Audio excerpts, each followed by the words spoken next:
ओम नमः शिवाय। ओम नमो भगवते वासुदेवाय।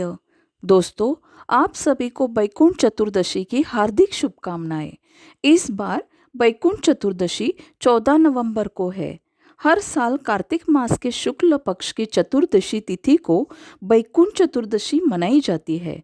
इस दिन व्रत और पूजन के साथ कथा का पाठ करने से या कथा सुनने मात्र से ही भगवान विष्णु और भगवान शिव प्रसन्न होते हैं और व्यक्ति को बैकुंठ की प्राप्ति होती है।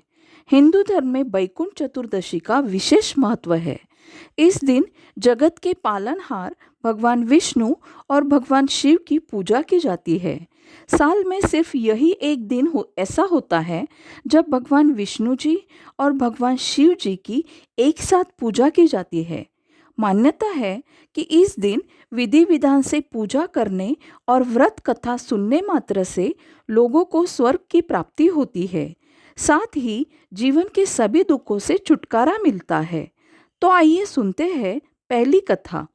बैकुंठ चतुर्दशी की पौराणिक कथा के अनुसार एक बार की बात है, नारद जी पृथ्वी लोक से घूमकर बैकुंठ धाम पहुँचते हैं। भगवान विष्णु उन्हें आदरपूर्वक बिठाते हैं और प्रसन्न होकर उनके आने का कारण पूछते हैं। नारद जी कहते हैं, हे प्रभु, आपने अपना नाम कृपा निधान रखा है। इससे आपके जो प्रिय भक्त हैं वही तर पाते हैं। जो सामान्य नर नारी है वह वंचित रह जाते हैं। इसलिए आप मुझे कोई ऐसा सरल मार्ग बताएं जिससे सामान्य भक्त भी आपकी भक्ति कर मुक्ति पा सके। यह सुनकर विष्णु जी बोले, हे नारद, मेरी बात सुनो। कार्तिक शुक्ल पक्ष की चतुर्दशी को जो नर नारी व्रत का पालन करेंगे और श्रद्धा भक्ति से मेरी पूजा अर्चना करेंगे, उनके लिए स्वर्ग के द्वार साक्षात खुले होंगे। इसके बाद विष्णु जी जय विजय को बुलाते हैं और उन्हें कार्तिक चतुर्दशी को स्वर्ग के द्वार खुला रखने का आदेश देते हैं। भगवान विष्णु कहते हैं कि इस दिन जो भी भक्त मेरा थोड़ा सा भी नाम लेकर पूजन करेगा वह बैकुंठ धाम को प्राप्त करेगा। दोस्तों, आइए सुनते हैं अब दूसरी पौराणिक कथा। इस कथा के अनुसार करोड़ों सूर्यों की कांति के समान वाला सुदर्शन चक्र जो भगवान शिव जी ने भगवान श्री हरि विष्णु जी को दिया था। पौराणिक मतानुसार एक बार भगवान विष्णु देवादिदेव महादेव का पूजन करने के लिए काशी आए। वहाँ मणिकर्णिका घाट पर स्नान करके उन्होंने 1000 स्वर्ण कमल पुष्पों से भगवान विश्वनाथ के पूजन का संकल्प किया। अभिषेक के बाद जब वे पूजन करने लगे तो शिव जी ने उनकी भक्ति की परीक्षा के उद्देश्य से एक कमल पुष्प कम कर दिया। भगवान श्री हरि विष्णु जी को पूजन की पूर्ति के लिए 1000 कमल पुष्प चढ़ाने थे, पर एक पुष्प की कमी देखकर उन्होंने सोचा, मेरी आंखें भी तो कमल के ही समान है, मुझे कमल नयन और पुंडरीकाक्ष कहा जाता है। यह विचार कर भगवान विष्णु अपनी कमल समान आँख चढ़ाने को प्रस्तुत हुए। विष्णु जी की इस अगाध भक्ति से प्रसन्न होकर देवादिदेव महादेव प्रकट होकर बोले, तुम्हारे समान संसार में दूसरा कोई मेरा भक्त नहीं है।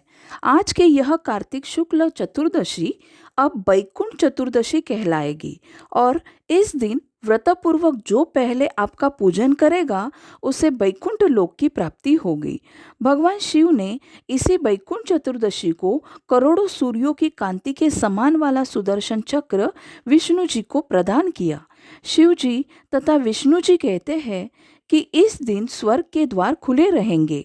मृत्यु लोक में रहने वाला कोई भी व्यक्ति इस व्रत को करता है वह अपना स्थान बैकुंठ धाम में सुनिश्चित करेगा। दोस्तों, आइए सुनते हैं अब तीसरी कथा। जब पापी धनेश्वर ब्राह्मण को हुई थी बैकुंठ धाम की प्राप्ति।